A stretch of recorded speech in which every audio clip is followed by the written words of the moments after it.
어느 청년이 고향 땅을 떠나서 먼 타지에 가서 살게 되었어요. 떠나는 날 아버지가 이 청년을 불러가지고 큰 거울을 사다 앞에 놓고 그 거울을 한번 보아라 하면서 너가 화난 표정을 한번 지어봐라 하니까 이제 화난 모습이 나오겠죠. 또 이번에는 슬픈 표정을 한번 지어보아라. 행복한 표정을 지어보아라. 그대로 이제 나타나는 거예요. 그 모습을 보고 아버지는 이런 말을 했다고 해요. 너에게 다가오는 사람들의 행위가 바로 너의 모습이었음을 기억하라. 너가 때로는 다른 사람에게 불친절하게 했을 때가 있다는 거죠. 누군가 나에게 불친절하면 너도 그렇게 했을 때가 있고, 또 어떤 때는 기쁜 모습으로 나에게 다가오는 사람이 있으면 너도 그렇게 기쁜 모습으로 다가간 적이 있다. 그런 생각을 가지고 살아라. 그렇게 말을 했다고 합니다. 성도 여러분, 사람들은 각기 다른 기쁨의 대상을 가지고 있어요. 근데 예수님을 믿는 우리 크리스찬들은 기쁨의 대상을 여호와 하나님께 두는 거죠. 크리스찬은 하나님께 예배드리면서 은혜 받고 마음이 기쁘고 또 하나님의 은혜 속에서 기쁨으로 찬양하고 봉사하고 헌신하는 그 모습 속에서 사는 겁니다. 다윗은 시편 16편 11절에서 이런 말을 했어요. 참 놀라운 고백인데요. 주께서 생명의 길을 내게 보이시리니 주의 앞에는 충만한 기쁨이 있고 주의 오른쪽에는 영원한 즐거움이 있나이다. 주님 앞에 내가 경험해 보니까 아주 충만한 기쁨이 있고 주의 오른쪽에 아주 영원한 즐거움이 있다는 거예요. 근데 오늘 이제 이 시편 100편도 다윗의 시인데 2절에 보면 기쁨으로 여호와를 섬기며 노래하면서 그의 앞에 나갈지어다. 우리가 같이 한번 하겠습니다. 시작. 기쁨으로 여호와를 섬기며 노래하면서 그의 앞에 나갈지어다. 올해 우리 교회의 표어입니다. 다시 한번 하죠. 기쁨으로 여호와를 섬기며 노래하면서 그의 앞에 나갈지어다. 아멘. 여러분, 이 같은 기쁨이 올 한 해 새해 우리의 삶 속에 가득할 수 있기를 예수님의 이름으로 축원합니다. 하나님을 기뻐하고 하나님을 즐거움으로 삼고 하나님 안에서 삶의 만족을 얻고 하나님으로 생애의 아주 귀중한 의미를 찾는 그런 복된 성도의 삶을 살아가실 수 있기를 바랍니다. 파스칼은 그런 말을 했어요. 우리 인간의 마음 속에는 커다란 구멍이 뚫어져 있는데 그 구멍은 세상적인 쾌락이나 물질, 명예, 권력으로 채울 수 없다는 겁니다. 그럴 경우 오히려 실망과 불만족과 허무만이 남게 된다는 거예요. 그 구멍을 채울 수 있는 것은 끝없이 부어주시는 예수님의 사랑뿐이다 하는 거예요. 그래서 인간은 예수 그리스도를 마음속에 모실 때 진정 행복할 수 있다. 우리 크리스찬들은 예수님 안에서 행복할 수 있는 거예요. 종교개혁이 이루어지기 한 300년 전에 성 프란시스가 활동을 했는데요. 레오 형제와 함께 페루지아에서 천사의 성으로 일컫는 마리아 성당을 향해서 가고 있었다고 합니다. 그때는 이제 개신교가 없을 때입니다.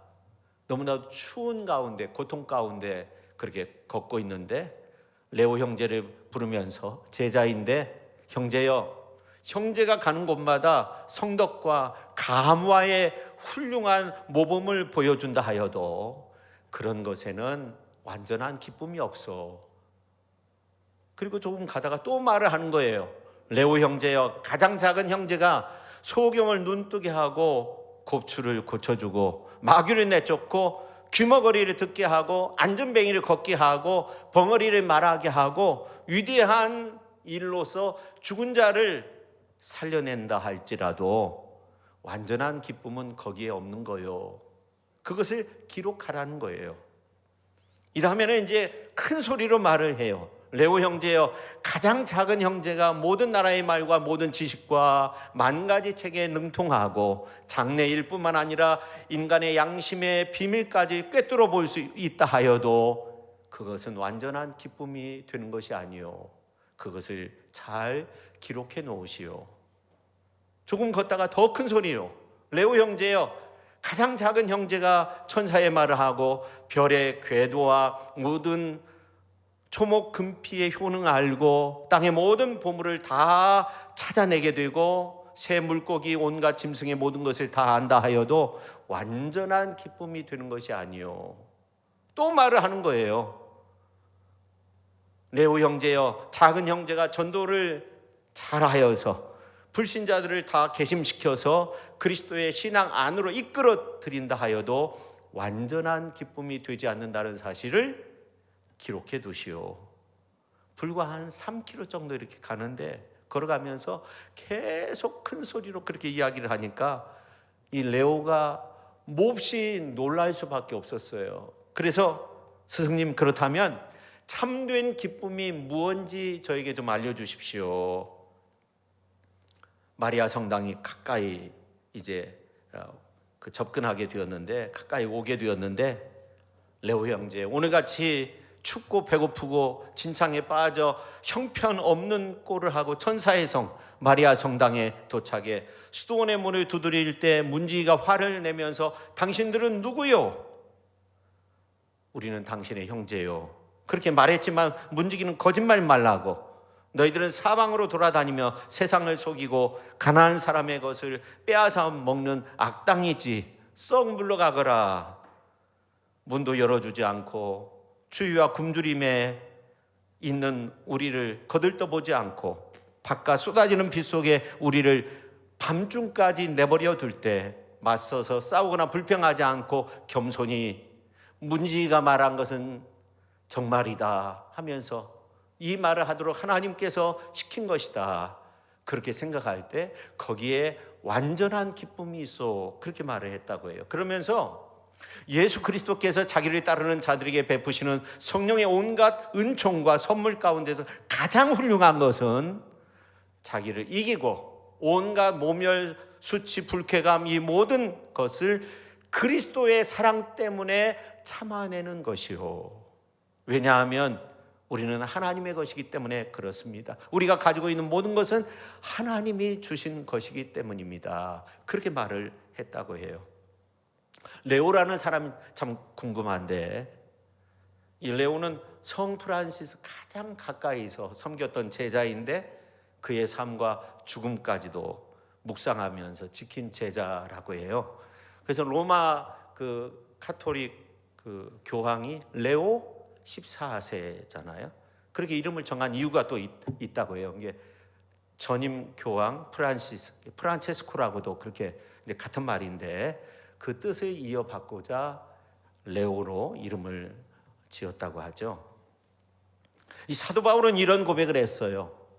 고린도전서 4장 7절에 있는 말씀을 보면, 여러분 각자가 가지고 있는 것 가운데서 하나님께로부터 받지 않은 것이 무엇이 있습니까? 모두가 받은 것인데 왜 받지 않은 자처럼 그렇게 사느냐는 거예요. 왜 자랑합니까? 자랑할 거 없다는 거예요. 우리는 다 하나님께로부터 받은 그 은혜가 있죠. 올 한 해도 하나님께로서 받은 은혜 가운데서 우리가 사는 거죠. 갈라디아서 6장 14절에도 보면, 그런데 내게는 우리 주 예수 그리스도의 십자가 밖에는 자랑할 것이 아무것도 없습니다. 예수 그리스도로 말미암아 내 쪽에서 보면 세상이 죽었고 세상 쪽에서 보면 내가 죽었습니다. 사도 바울의 말처럼 우리는 세상에 대해서는 죽었고 하나님에 대해서는 살아있는 자입니다. 이게 진정한 의미로 볼 때 우리는 세상 것으로 인해서 기뻐할 수 없는 존재인 거죠. 그러나 우리들 자신이 얼마나 하나님으로 인해서 기뻐하면서 살아왔는지 생각해 볼 때 부족한 점들이 너무나도 많아요. 진정한 기쁨은 하나님께로부터 오는 것인데 하나님을 바라보지 않고 세상 것 바라보고 세상 안에서 기쁨을 찾으려고 하니까 기쁨이 없어요. 진정한 기쁨은 하나님으로부터 오는 겁니다. 세상에 성공 출세하지 못하여도 우리는 하나님으로 인해서 기뻐할 수 있는 거예요. 하박국서에 있는 말씀을 보면 두 가지의 질문이 나오는데 이 하박국 선지자는 당시에 풍미했던 사회적 고민을 안고 하나님 앞에 간절히 호소를 해요. 두 가지 질문을 던지고 있어요. 여호와여, 내가 부르짖어도 주께서 듣지 아니하시니 어느 때까지니까? 내가 강포로 말미암아 외쳐도 주께서 구원하지 아니하십니다. 내가 강포로 말미암아 외쳐도 주님이 대답하지 않는다는 거예요. 그러니까 이 하박국 선지자는 그 시대의 문제를 안고서 하나님 앞에 기도한 거예요. 그래서 이 하박국이라는 이름의 뜻은 뭐냐면 껴안는 자, 나라와 민족의 어려움을 껴안고 하나님 앞에 나가서 기도했던 사람, 하나님이 이루실 그 구원을 바라보았던 사람, 하나님의 역사 가운데 구원의 역사가 나타날 것이라는 것을 바라보면서 기뻐했던 사람이었습니다. 그래서 유명한 하박국서 3장에 있는 말씀 18절에 반복되어 나오는 말씀이 뭐냐면 나는 여호와로 말미암아 즐거워한다. 나의 구원의 하나님으로 말미암아 나는 기뻐한다는 거예요.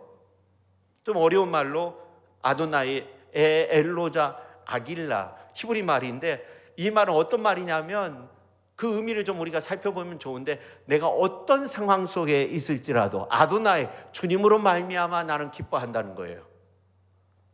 그분 자체로 인해서 하나님으로 나는 기뻐한다는 거예요.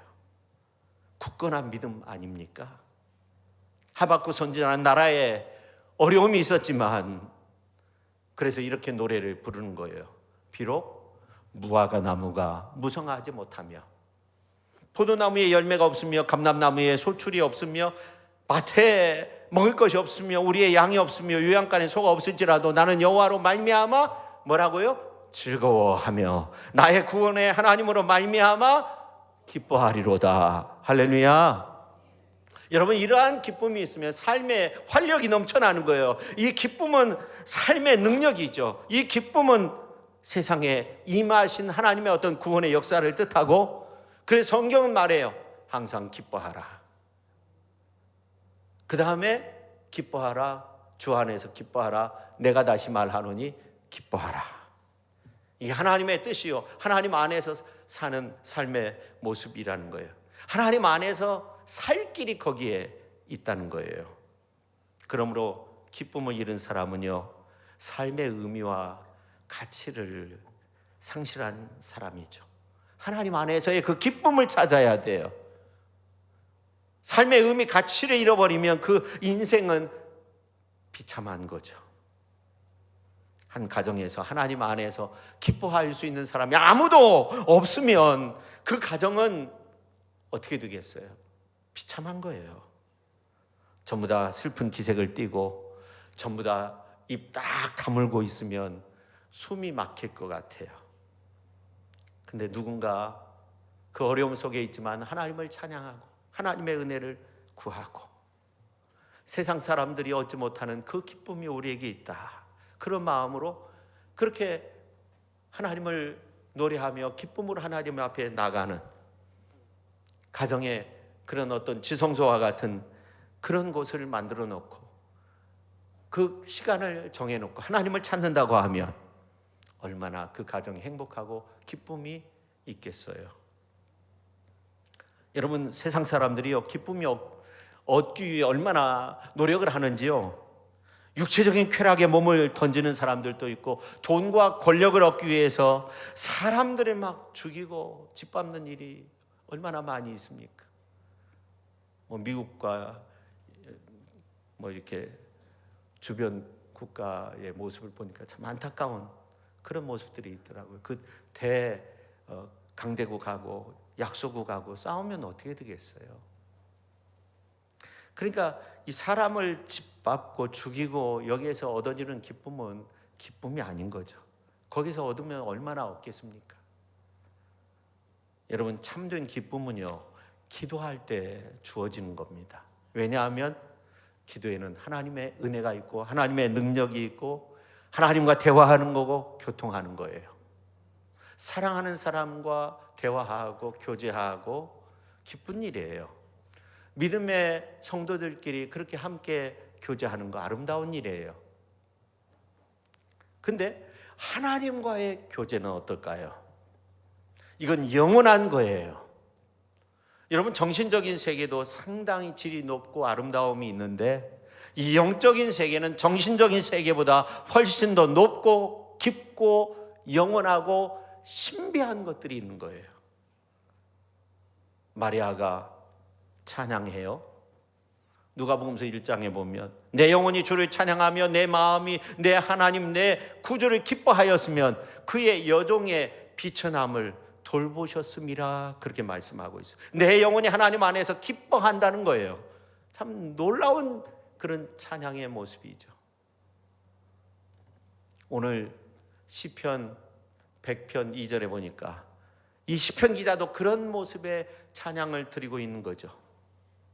마리아가 찬미한 이 내 영혼의 기쁨은 내 패시, 내 숨에서 나오는 기쁨으로, 이 기쁨은 일순간 기쁨으로 끝나는 것이 아닌 영원토록 지속될 기쁨을 말하는 거예요.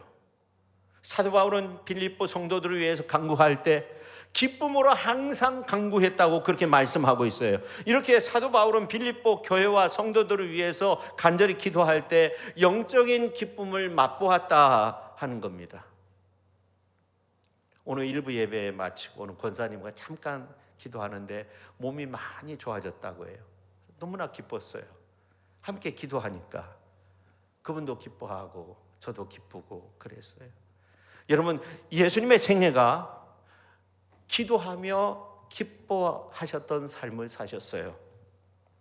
성경에 보면 예수님께서 어떤 기적을 행하실 때 찬미했다, 축사하셨다, 그런 말씀이 나와요. 큰 기적을 행하실 때. 그러니까 예수님은 하루의 시작을 찬미의 기도로 시작하셨고 그 다음에 하루의 마침을 찬미의 기도로 마치셨다는 것을 알 수 있어요. 그리고 큰 기적을 행하실 때 찬미의 기도를 하나님 앞에 올려드리셨어요.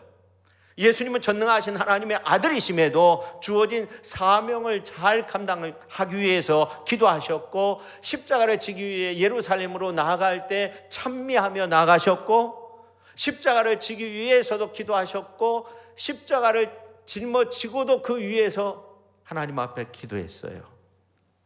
기도를 아끼지 않았어요. 그렇다고 하면 오늘 저와 여러분들도 그렇게 기도하며 주님처럼 찬미의 제사를 하나님 앞에 올려드릴 수 있어야 하는 겁니다. 올 새해 그런 은혜가 우리에게 필요한 것입니다. 우리가 기도하면 두 가지 기쁨을 맛보게 되는데, 여러분, 기도하는 그 자체가 기쁜 거예요. 공부 잘하는 학생들은요, 공부할 때 재밌다고 해요. 운동선수들도, 운동 잘하는 선수들은요, 운동할 때가 재밌다고 해요. 영적인 그리스도인은 영적인 운동, 기도를 하면서 말할 수 없는 신령한 기쁨을 맛보게 되는 거예요. 이 성도의 기쁨은 샘물과 같이 그 속에서 솟아나는 막 샘물이 되는 거예요. 그런 기도의 기쁨이 있어야 되는 거예요. 올 한 해 새해 정말 이러한 기도의 기쁨을 누릴 수 있는 저와 여러분이 되었으면 좋겠습니다. 할렐루야. 그 다음에 두 번째, 예배 드릴 때 기쁨이 있는 겁니다. 이 다윗의 고백 속에서 예배함이 기쁨됩니다 라고 노래하고 있어요. 오늘 2절에 보면 섬긴다는 말이 나오는데, 이 섬긴다는 말은 예배 드린다는 거예요. 이 다윗이 이제 언약궤를 예루살렘으로 이렇게 모시고 올 때 온 마음을 다해서 그 법궤 앞에서 에봇을 입고 춤을 추니까 바지춤이 내려가는지도 모르고 그렇게 기뻐했어요. 이런 다윗의 모습 속에서 예배의 진정한 기쁨을 우리가 배울 수 있는 거죠. 오늘 우리 성도님들의 모습이 어떤 모습인지 한번 보세요. 옆에 분 한번 보세요. 얼굴이 환하잖아요. 그냥 얼굴이 기쁨으로 예배를 드리잖아요. 옆에 분한테 기쁨으로 예배 드립시다. 올 한 해 그런 은혜가 넘쳐났으면 좋겠어요. 진정한 그 예배의 기쁨, 다윗의 모습을 통해서 우리가 알 수 있는 거예요. 요한복음 4장에 보면 사마리아 수가성에 동네에 야곱의 우물이 있었는데 6시, 우리 시간은 정오 시간에 물 길러 오는 사람이 아무도 없었어요. 근데 사마리아 여성 한 사람이 물을 길러 온 거예요. 예수님과 딱 만났어요. 예수님이 그 여자에게 물을 좀 달라고 그렇게 말해요. 당신은 유대인인데 왜 사마리아 사람이 나에게 물을 달라고 하느냐? 서로 상종하지 않았어요. 그때 예수님께서 대답하십니다. 내가 하나님의 은사를 알고 또 너에게 물을 달라고 하는 사람이 누구인지 알았더라면 도리어 너가 나에게 그에게 청하였을 것이며 그는 너에게 생수를 주었을 것이라고. 그러니까 이 여자가 말합니다. 선생님이 두레박도 없고 이 우물은 굉장히 깊은데 어떻게 나에게 생수를 준단 말입니까? 선생님이 우리 조상 야곱보다 더 위대한 분입니까? 그럼 우리에게 이 우물을 주었고 그의 자녀들도 후손들도 그 가축까지도 다 이 우물물을 마셨습니다. 예수님께서 말씀하세요. 이 물을 마시는 사람은 다시 목마를 것이다. 그러나 내가 주는 물을 마시는 사람은 영원히 목마르지 않는다는 거예요.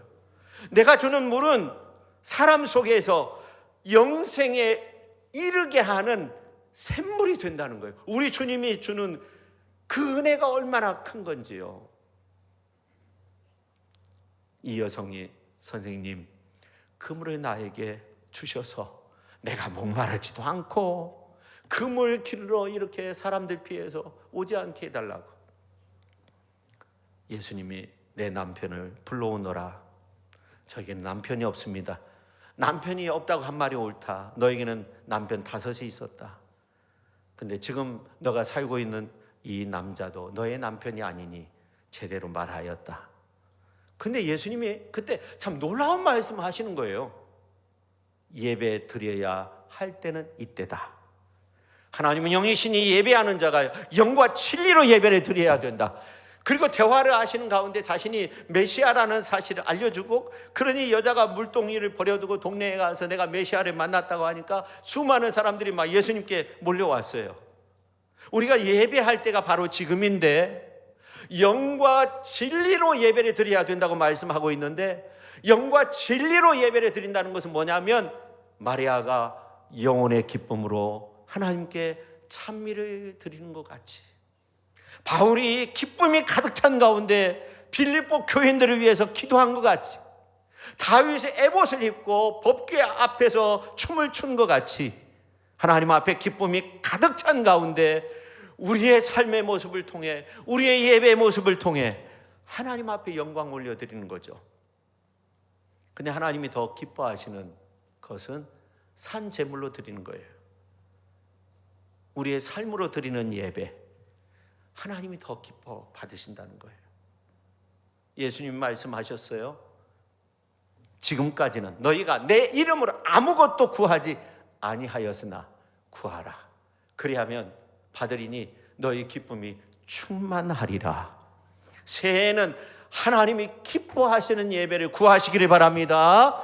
더 기뻐하시는 예배를 삶으로서 드릴 수 있기를 바랍니다. 그래서 하나님의 큰 영광을 드러낼 수 있는 복된 2026년도 새해가 될 수 있기를 예수님의 이름으로 축원합니다.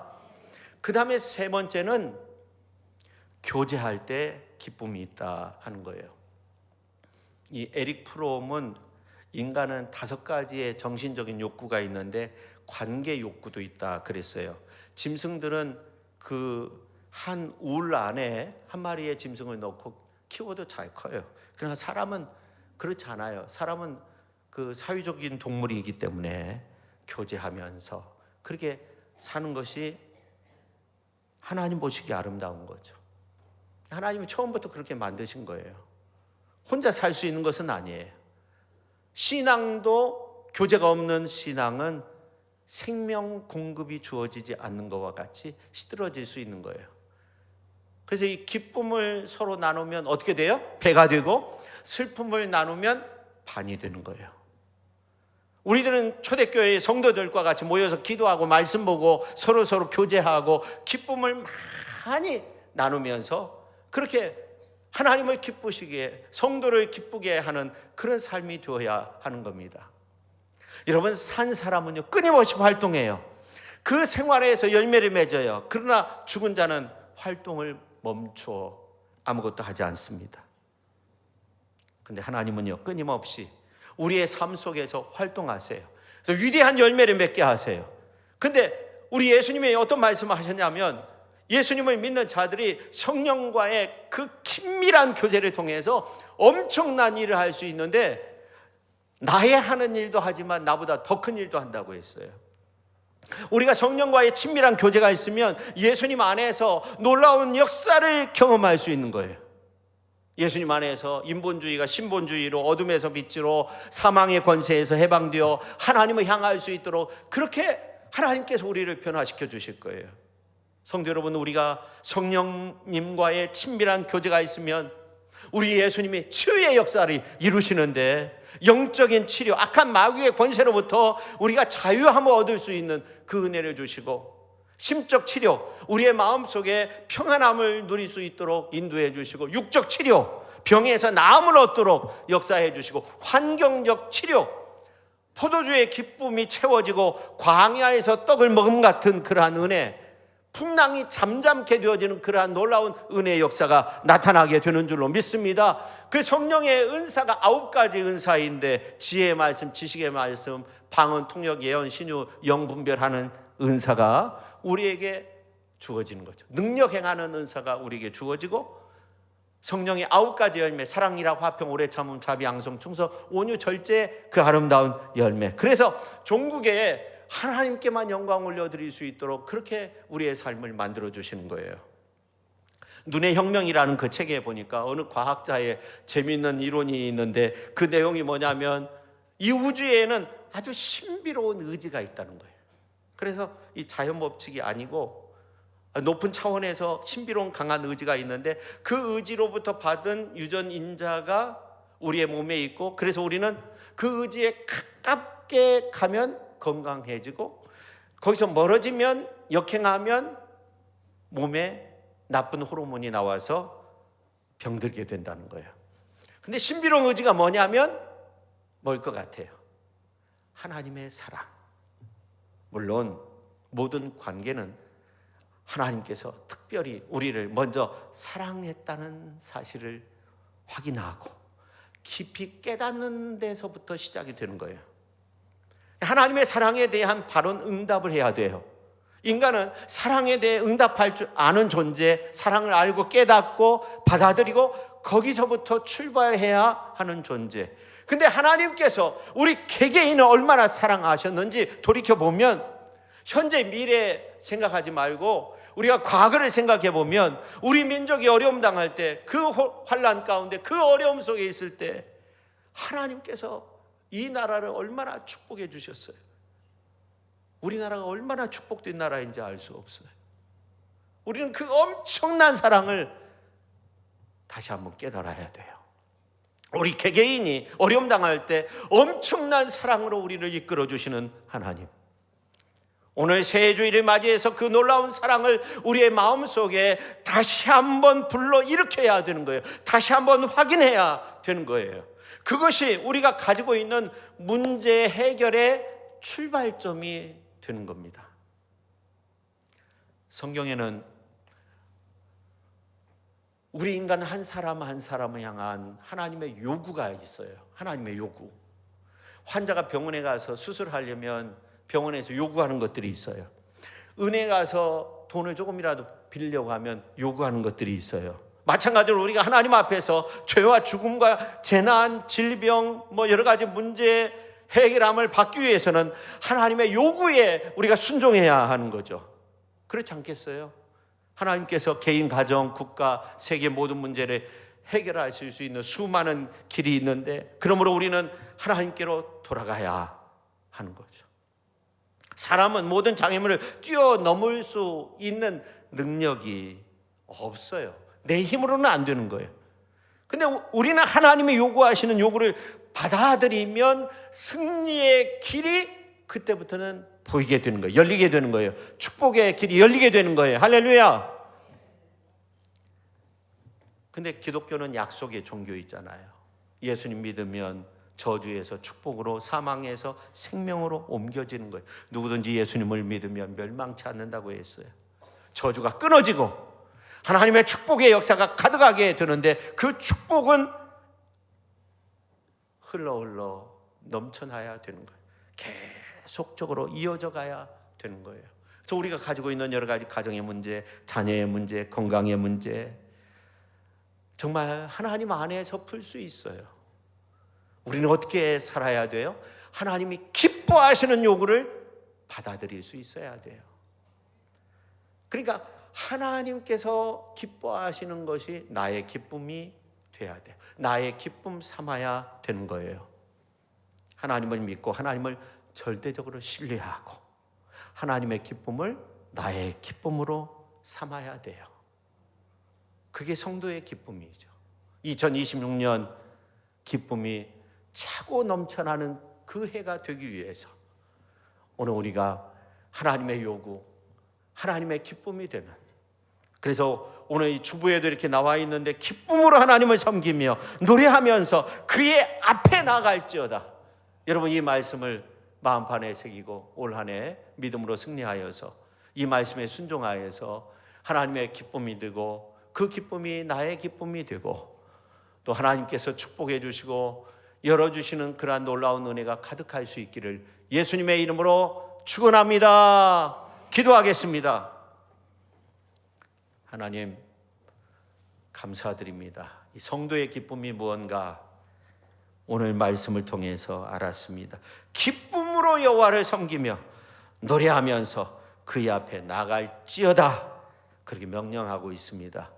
오늘 이 말씀에 순종하며 올 한 해 기쁨으로 하나님을 섬기며 예배하며 찬양하며 주님 앞에 나와 하나님을 높여드리는 그러한 아름다운 복된 인생의 모습 2026년 올 한 해가 될 수 있도록 성령 하나님 도우시고 함께하여 주시옵소서. 예수님의 이름으로 기도하옵나이다. 아멘.